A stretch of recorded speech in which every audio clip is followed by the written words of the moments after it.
Hi, welcome to the Chad Bozarth Show. Thanks for listening.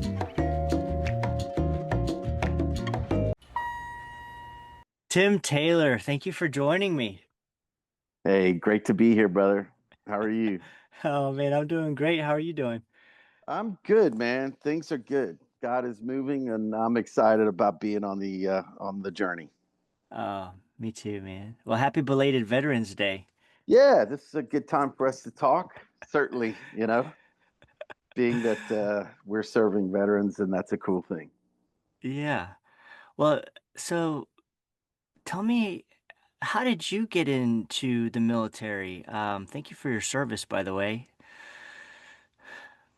So, first, I just want to start with I'm a work in progress, man. But when I was 17, I just wanted to get out of the house. My Actually, service was always something that was in my future. I always believed in service of country, and my brother had joined the Navy Reserves at the time, and he was certainly somebody I looked up to. And I always thought it was important to serve, and so, but I didn't want to be exactly like him, and but I also just I'd always wanted to join the Army. That was just something as a boy. I just being a soldier and joining the Army was just the right thing to do. I think everybody should join the military, or at least serve their country in some capacity. I think it changes your mindset. It certainly did for me. I was a little schmuck at 17, and I needed a good swift kick in the rear. There was no father in my life at the time, and so a drill sergeant swift, boot up the rear, really changed my outlook for the rest of my life. And I served for just shy of 7 years with National Guard and the Army, and I did split training between high school, the 11th grade and the 12th grade. During that summer, I went to do my basic, and for some reason, it was the middle of the summer, and I'm thinking, oh, great, I'm going to go up to New Jersey, to Fort Dix, New Jersey. It'll be just nice and cool in the summer. And but there really is a general that goes out and looks for the hottest, swampiest, driest, nastiest places on earth to put a military base. And so, that was my entry into the military. And then I graduated from high school and went on and did my advanced training. And that one, it was a great training. But every day, at the end of the day, when you're marching back to the barracks, it would rain every day at the same time, and it always happened on your march back to the barracks. So that was just a great time, great experience, and Uncle Sam gave me more than I gave him, and I didn't do anything special in the service, but I always am grateful for my time in the service. It taught me a lot, and it changed my outlook on life, and it really set me up for the future. So that's about that. Wow, that's amazing because it's like, but you did sign up to serve. I think, not everybody maybe in life has the opportunity to, situations don't conspire to facilitate somebody becoming a quote unquote hero, like some heroic type thing. But in my mind, just signing up and putting yourself in the position where you are willing to potentially be in those situations, I mean, that is heroic, right? Well, I would say that it is an honor and a privilege to be able to serve. Not everybody gets the opportunity to serve, and there's only 1 to 2% of the entire nation that gets to serve. And I think that's a Mm, part of the problem, in our country is that this engine is running 24/7. There are thousands and thousands of people all over the world right now. They put their hand up and they said, yes, I will serve. And they can't guarantee the outcome of that, but they go and they serve, and they're serving right now, and wow. they're in harm's way. we live in a crazy world, and just that willingness. It always to me is analogous to, I don't mean to put it on the same level as, but Jesus, he no greater love has a man or woman than they lay down their life for another. And to me, that act of service, because you don't know the outcome of this, Uncle Yeah. Sam tells you where to go and when to go and how to go. And Mm. you don't go, there are very few guarantees when you join the military. You would have to get it in your entry contract that, I'm going to be this or that. I'm going to go to that service program, or, um, but, but truly when you're in service, you don't have a whole lot of, you get what's called orders. It's a good thing to learn, man. If you want to hear from the Lord in your life, learn about orders, because sometimes it's uncomfortable. Sometimes it's a moment of coal being pressurized, and that doesn't become a diamond without that pressure, without that heat of experience, right? So at the end of the day, you receive these orders, and if Mm. you have ears to hear, then you can go and do great things, because he doesn't give them to you. What does it say? He doesn't call the qualified. He qualifies the called, right? So there is a pressure moment in life, and the military to me was that training ground. It really was. Mm. That's awesome. Well, and it kind of makes me think in our society, um, we can tend to be so individualistic, but kind of humbling yourself, somebody who goes into the military, you're like you said, you're being told what to do. Like you don't have a lot of recourse to be like, Yeah, that I don't agree with that or something like that, right? um, learning that sense of team was is just a powerful thing. I mean, we all have gifts and talents, and scripturally, it's like Corinthians talks about, the body of Christ, how we all have different. We're like the hand, or the body, and we all have different gifts and talents. If we line up in that place, that really is an amazing team. I like to think that I'm the left or right toe I in was the gonna body of ask you, what Christ. did you think? Yeah. I mean, at the end of the day, you ever stubbed your toe in the middle of the night, or you broke your toe? Try walking around with a stubbed toe. So, what do they say? Rather Uh, rather to be, door wedge in the kingdom of heaven than a king in the enemy's camp. So, me, I don't mind being the big toe, and even give me a pinky toe. I don't care. I don't mind. Just give me. I'll be happy to be a toe in the king's army. I think I might be like the spleen or the appendix or something Spleen. like that. Yeah. I don't know, man. You've got a little comedic genius in you, little outgoing, adventurous, creative type. I don't know what that would be. An eyelash. You're an eyelash. Hey, well, you know what? That is a respectful and nice way to say I'm like ADD or something like that. Like, No, no, not at all. An eyelash wipes the eye. The eye is the beginning of creation. I think you're a creative type, brother. You always have been. Hey, thanks, man. Was So, there something about the army in particular that drew you in to that particular branch? well, I'll tell you, when I was on the truck headed out into the field for the next 3, 4 weeks or whatever, and then you look out the truck and you see all those Air Force guys doing their field, going into a hotel. I often thought I was making a mistake. That was the moment you thought you making a mistake. But hey, listen, it was a great time that I had in service. I wish I'd done more, but I got to do some very cool things. My last duty station was with the 101st Airborne, and man, what an honor to be a part of that.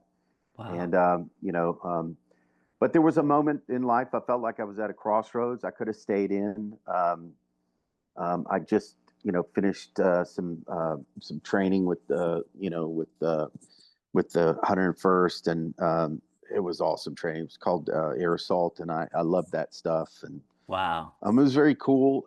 But I just knew that God had other things for me in my life, and they were doing a trimming. They were doing a cutback in the military at the time, so they were offering, to be able to get out. And I just was at this crossroads of trying to figure out what it was that I was called to in life, Hmm. and I just remembered that, that sounds crazy at the time, but I was supposed to be a family lawyer. That was what the family had decided I was going to be, was the family lawyer. And Wow. but somewhere along the line, as I was getting out, I was like, so, I mean, am I going to stay in? Am I going to go? And I had the favor of my sergeant major, and we were at Fort Campbell. There's special forces there, and I really, part of me would have loved to. I'm not saying I would have got in, but boy, that would have been a huge honor to be a part of that. But it was an honor to serve regardless, and I just felt like God was calling me to other things. All I aspired to when I got out of service was, I felt like God was calling me to be a family man, and I didn't understand that at the time, but I knew I didn't want to be a lawyer sitting in the law library, late at night or over, the weekend, and not being there for my family. So that was all I knew. And I got out, and I joined the National Guard, um, and that didn't feel home to me anymore. So I got out after, my time was done there. I got out, and I went on with my life. Hmm.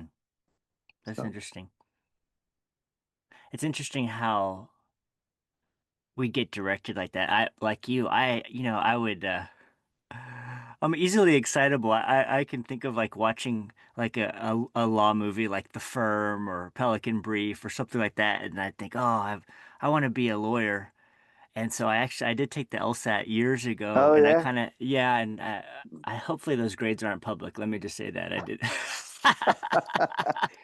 Well, I feel like I kind of figured it out a little bit. And that is, God gives us all these great gifts and talents. They're all individualized. But if we can focus in on our time, if we could spend time focusing in on our gifts and talents, identifying those and honing and shaping those. And then if we, at the same time, God's always talking to us, but for some of it's like static on a radio. Most of us have controlled radio stations as we get in the car, but if you just want to, hear what it's really like, it's just turn the knob just a little bit, and you'll get the static. And Hmm. I feel like that's what it is. We're not tuned into Him, but He's speaking to us. And but it's just static if we're not listening. So if we can get an ear to hear, and if we can focus in on our gifts and talents, man, you could save a lot in student loans. You could save Yeah. a lot in wandering in the desert.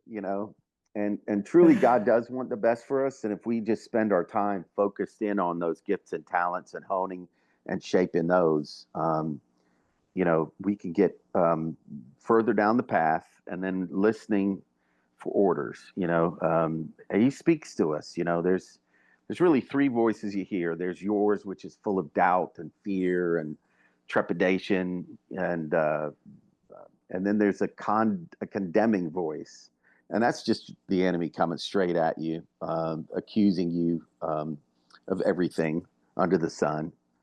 And you could just say, you know what, well deserved. You're right. I am. I'm flawed and failed. I fail all the time, but try to fail upwards, right?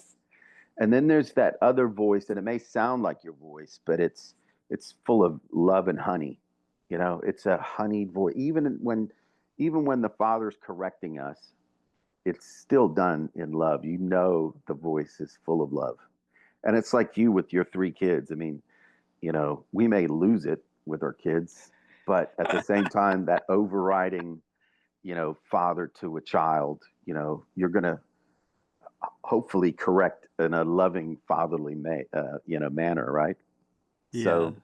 So, if you could combine those two things, for me, that's what my journey has become. I failed a lot early on, but now I feel like I'm still failing, but I hope less now. And Yeah.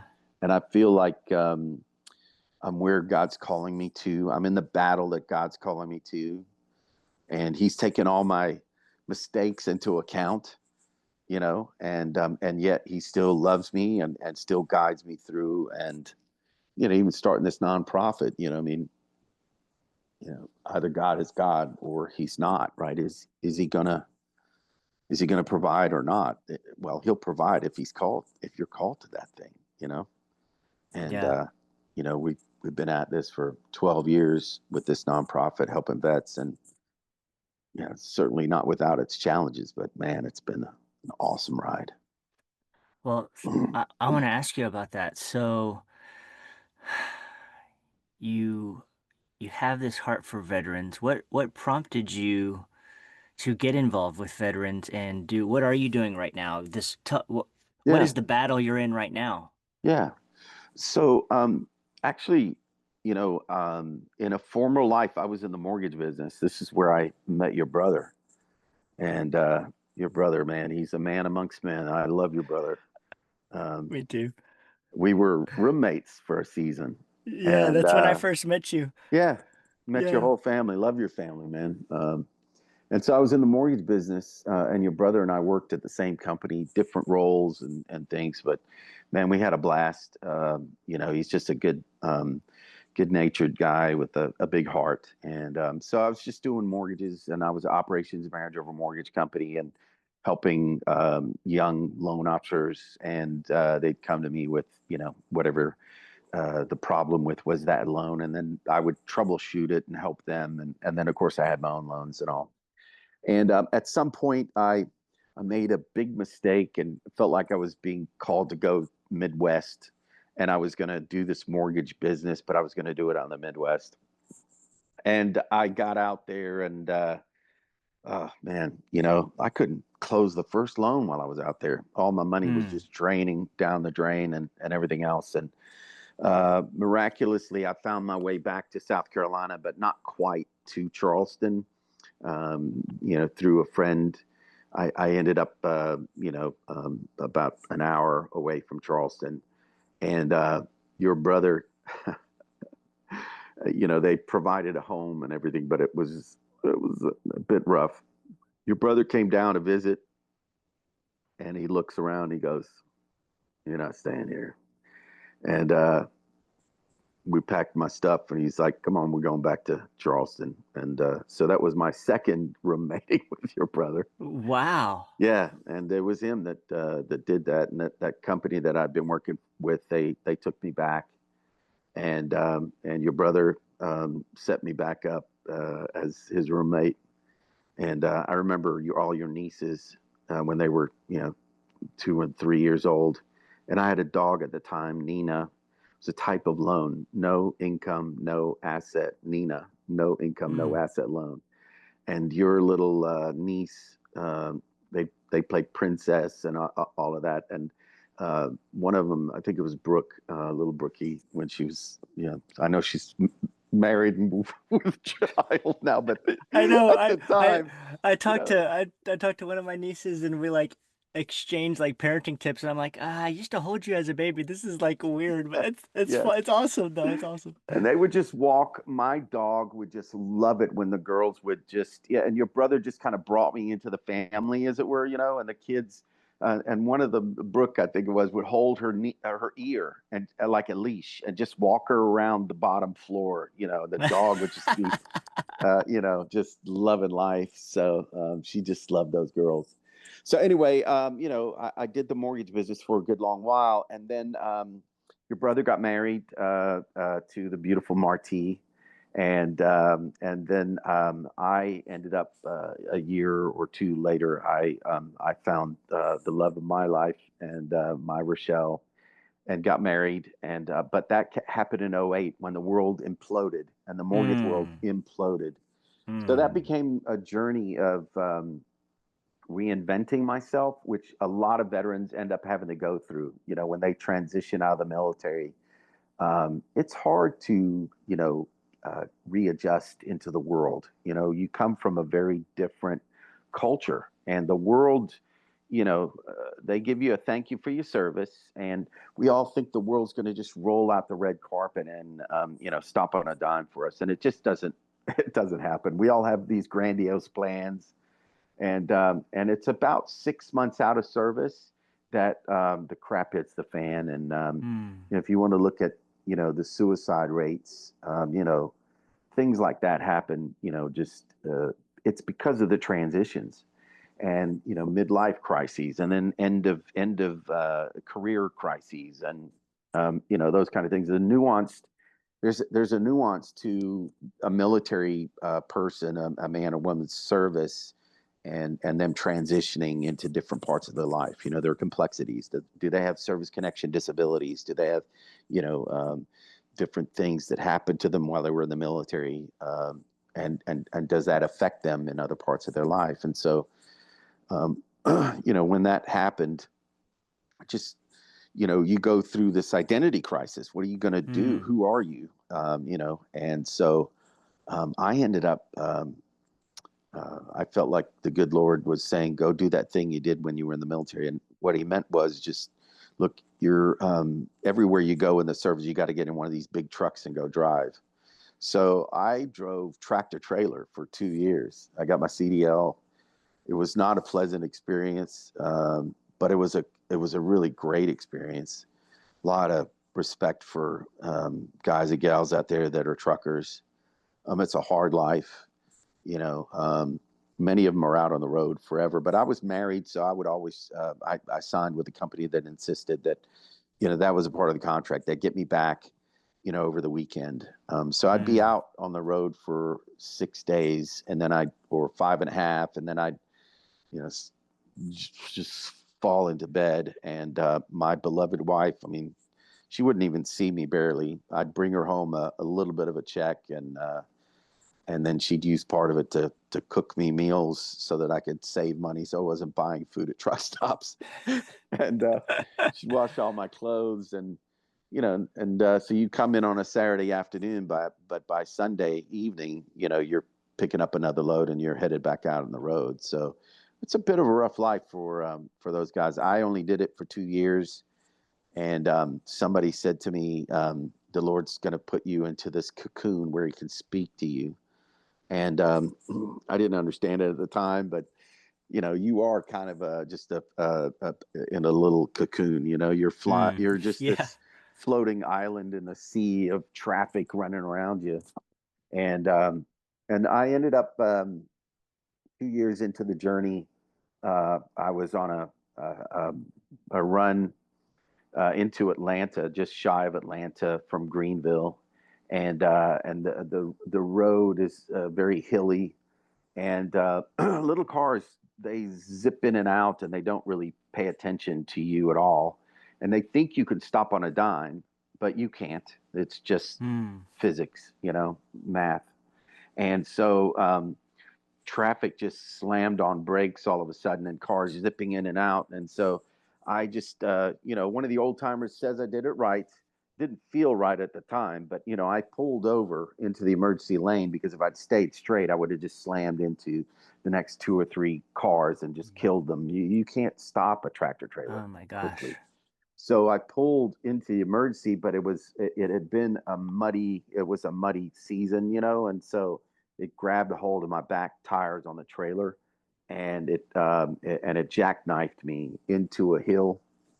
And fortunately, I hadn't filled up. I was planning on filling up after I had gone to my stop, and so, but the power, it basically crushed one of those 80-gallon tanks, fuel tanks.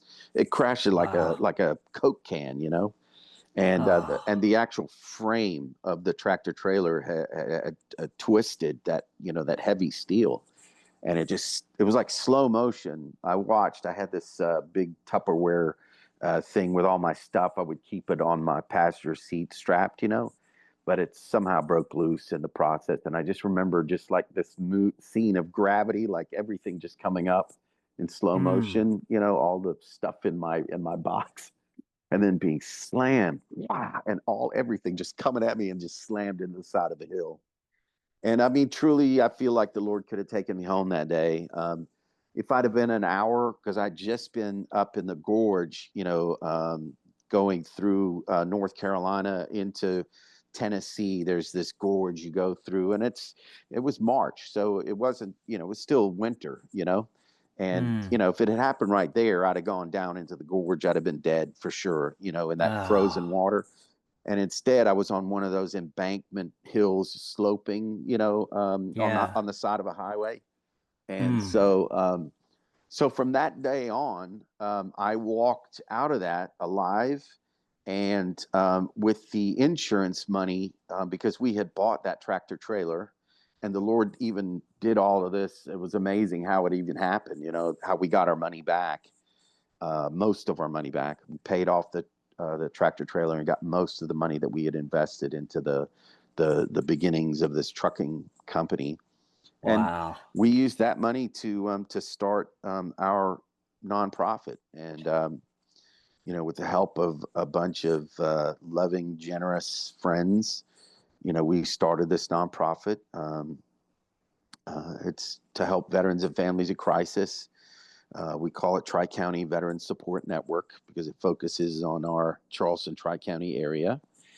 And, it's about connecting veterans to the right resources at the right time. And it's just been a miracle just watching how, over the past 12 years, like I said earlier, if you're called, then God will provide. And so I just got to this crossroads. I'm like, is God who he says he is, or he's not? If he's called you to this thing, then he's going to make a way for you. Mm. And so starting this nonprofit was definitely not easy, and lots of, it's a type of business. So you Mm. are, you are, you're in a sense, you are an entrepreneur. You're starting this new adventure. You've got to find ways to pay for it and everything else. And first couple of years were really, really hard. But man, my wife is amazing, Rochelle.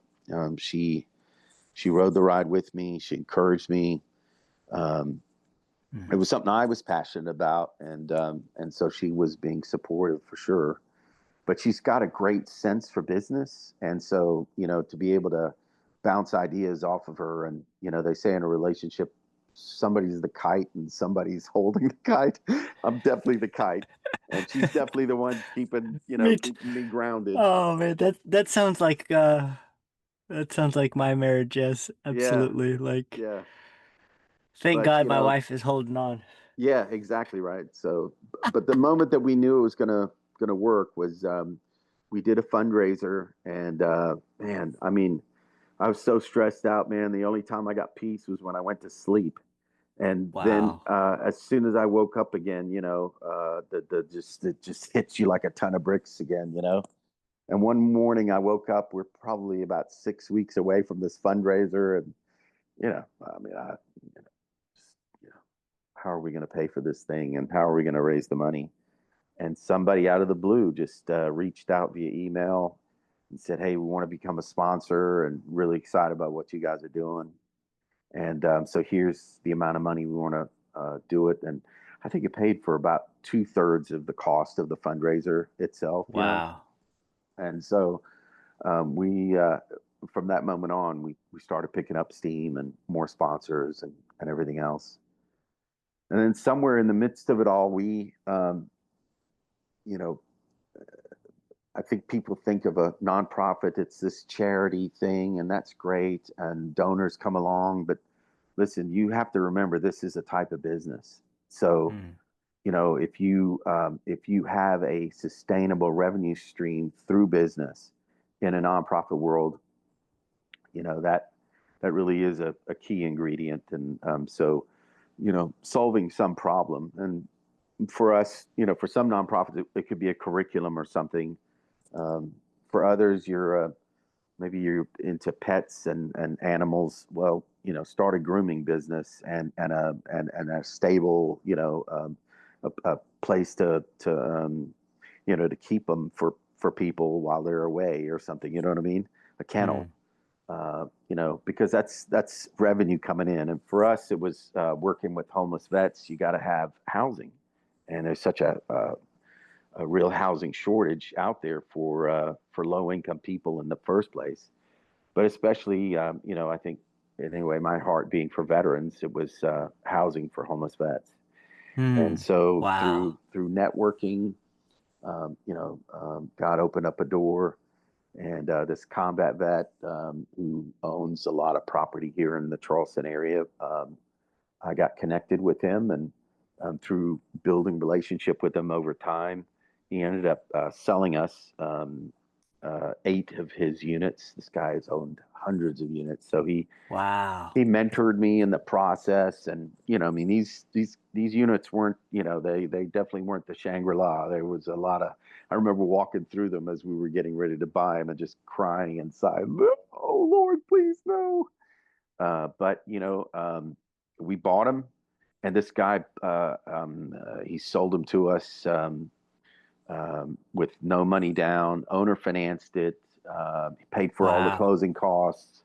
So we walked in cash, with cash flow, and over time we just started working on fixing these units up. And God gave me this old salty dog, a Navy guy who'd been retired for years, and he said, "Don't worry, man. God, if man made it and man broke it, man can fix it, and Mm. God will provide." And so, I mean, some of these units were really in rough shape. We had one where the roof was so bad, it was when it rained, it would leak down the kitchen wall and end up in one of the drawers of the kitchen, the top drawer with the Oh my silverware. goodness. And so trying to cobble money together to get a new roof. But God provided, man. I mean, we had somebody, we were able to raise the money for it and got a deal. And and it's just been amazing, things like that. So over time, with our project manager for our housing, he helped us, and we had some amazing volunteers. We still, every Saturday, we have volunteers coming from all over. We have a lot of Navy nuke students from the nuclear power school at the Naval Weapons Station. They come, and it's great because you got old, broke down vets kind of talking to young guns that are just starting their career, Mm. and you get to sort of just mentor is probably too strong a word, but you do get to engage with them for a good year, 18 months that their program is for. It's one of the toughest schools in the Navy, and it's a tough school, man. But so for them to be able to get away, and for us to just sort of love on them and adopt them into the family, I Mm. remember being overseas and people, when I was serving, family grab a hold of you and adopt you, it's a great feeling. So that's Mm. what we want for them, is come hang with us, and we have pizza, and it's like a Habitat for Humanity moment, just, fixing up these units and loving on the vets that are living in them. Every one of them's had a really rough ride. They've been homeless. And so we Mm. work with different governmental agencies and nonprofits. We network together, and then we house these vets. We put them in hotels. Last year, we had over 300 nights, 315 nights, emergency nights in hotels Wow. that we were able to facilitate. And we get those referrals from, different, government folks and all kinds of caseworkers all over the community. And we served about 1,000 vets last year. It was a little over 1,000 veterans in our community.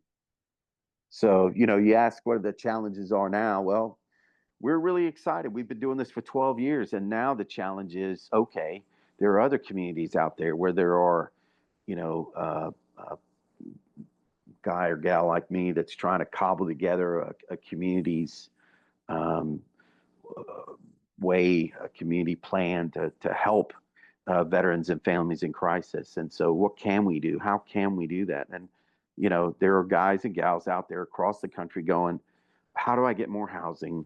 How do I get more resources? And how do I pay for it? And Mm.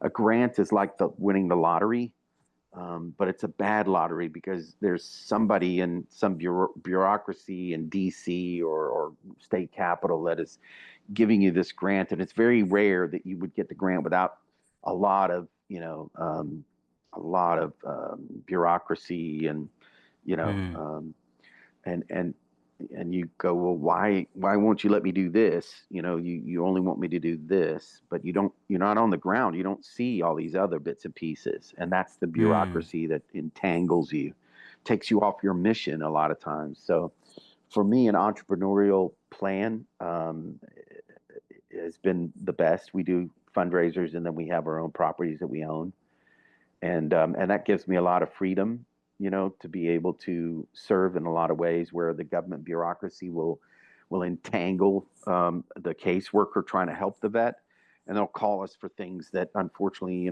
they may have a multi-million-dollar budget, but it won't allow for this or that. mm, So those are ways that we can kind of come together and cobble together service, and if I serve these caseworkers in their work, because they're doing fantastic stuff, mm, but they're restricted. So if I could come alongside and help them, help their vet, then I feel like that's mission accomplished. Putting the mm. putting the egos aside and putting the veteran at the heart of it, their family. So and then we've spent a great deal of time looking at gaps in our community service, and how can we fill that gap, creatively, and and it's challenging, Wow. but it's very rewarding, and I think ultimately, like I said, when I started this thing when I was 17 with the military, I had to get a family friend to my a friend of my mom's uh, to convince her to let me join. She had to sign to let me join to go to basic training, to join the Mm, military, and I had to beg her. And but here I am, at 55, and I've gotten to do this for 12 years, and it's been the greatest honor and the greatest blessing to be a part of this, and to have the sense of ownership of starting an initiative as an entrepreneur, and be able to see it flourish, and all the mm, sacrifice of starting something. But it's a public charity, so it's not yours. You don't own it, but it's definitely been rewarding. So our challenge now is really finding ways to help other communities with what we've been able to do, come alongside them and help them. And mm, a great way of that is we're expanding our housing, and we want to go into help and come alongside other communities, and partner with their community's response, their community network, and help them to come up with some more resources. mm. Tim, Yeah, man, it's cool, that brother. is that is so awesome. Wow. Like, Well, you're in ministry too, Chad. So ultimately, we're yeah. in the hope and purpose game, right? We're here to help Mm, vets. I'm here to help vets with hope and purpose, and hopefully they feel the love of Jesus. I'm not here to, smack anybody over the head with it. Neither are you. But I know in yeah. your ministry work, you're there to give hope and purpose too. Yeah. And at the same time, that is my hope and purpose. That is my reward is I have purpose, and I have greater hope because I'm lining up with the manifestations of what God's calling me to. And with that, God's provided, and I've gotten to watch miracles happen. I've gotten to see, guys that you wouldn't even want to be in a dark alley with, but then you serve them, and it becomes a stage. You set a Mm, stage, you build a stage that creates credibility to be able to speak into their life. And maybe they want to talk about God, they want to talk about faith, and maybe you get to talk to them and find out how something terrible happened in their early years. Maybe their son died, and they're blaming God, and then you get to speak into that moment a little bit, and the next thing you know, this big giant of a man who'd break you in a heartbeat, is just ready, ready to reckon with their maker, and accept Jesus as Savior, and tears coming down their face, right on the side of the road, because this is the mm, moment, pull over now. So every now and then you get a divine moment, and God opens up that door for that. But along the way, you're just you're providing and you're opening up the barn houses. God gives you the manna, and you just go out there and give and serve and love, receive people where they are, and no judgment. Homelessness is a rough thing, brother. Mm.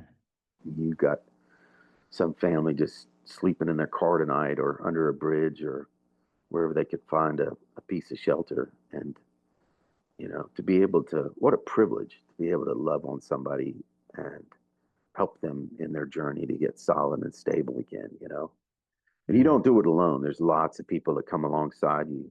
But after you keep at it for a while, you become a credible source Mm. to others. You become a credible entity that, you know, what do they say? Really, 80% of the success is just showing up. If you just show Mm. up every day, then you become credible. And then you can put it out there. Hey, listen, we got this person, they're in trouble and I don't have it, but can you help? And it's amazing to watch a community come together, and start to cobble together resources for somebody. Mm. So anyway, so that's it. Yeah, that's the challenge for now.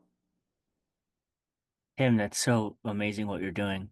Let me ask you this, as we wrap up, thinking about you kind of jumping in bright-eyed when you were 17 and now all of this experience that you have dealing with people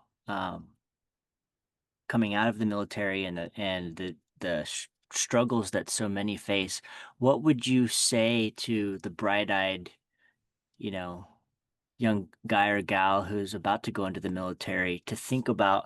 Sometimes it's hard to think about, being age 45 when you're 17 or whatever, but Yeah. is there Well, anything one they could thing, preemptively do? there's a couple of things I'd say. I'd say, if you don't mind, because I'm talking to a pre-military or early military person, I would say, first off, 20 years is actually a speed bump in your life. Hmm. And, if you're thinking about your entry, you should probably think about your exit a little bit. And so there are two things that you should do. One, pick a career that is going to help you on the outside when you get out. Hmm. That's I think, a good thing.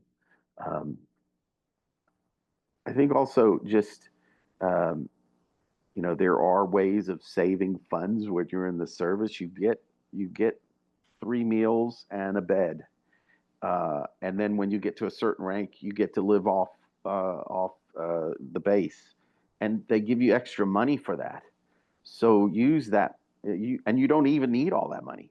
So Hmm. put a lot of that in savings as much as you can. Put that into a 401k.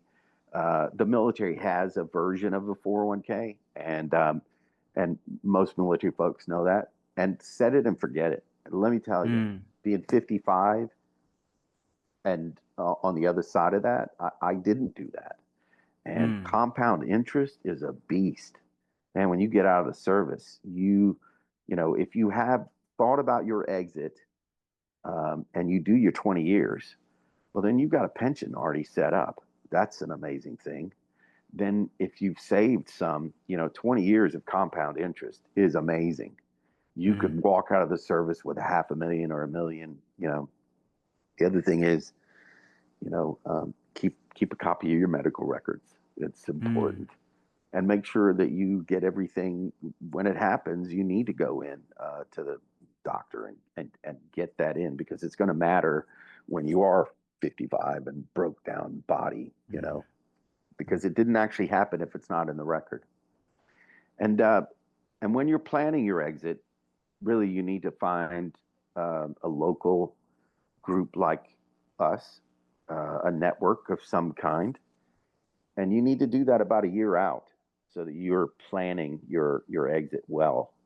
The Hmm. military has given lots of opportunity for people in the military to make a good exit. Problem is, our eyes are all glazed over and we're thinking, hey, I got it all together and the world's got it.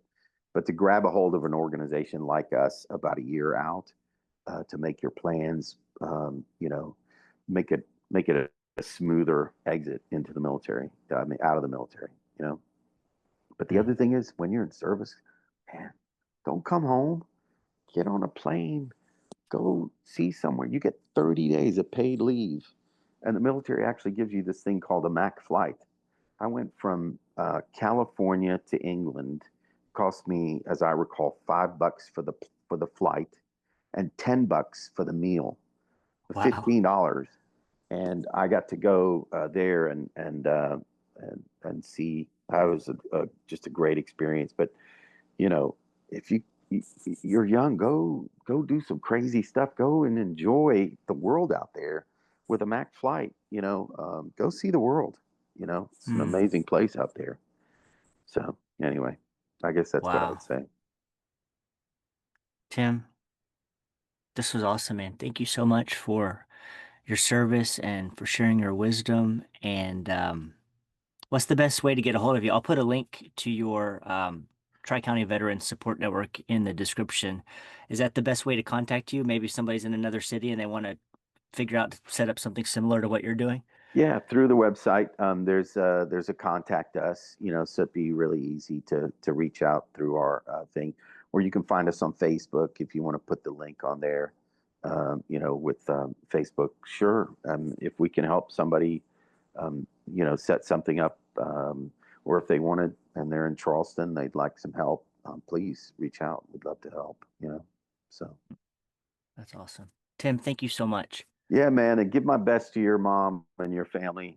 Love your family, brother. Thank you.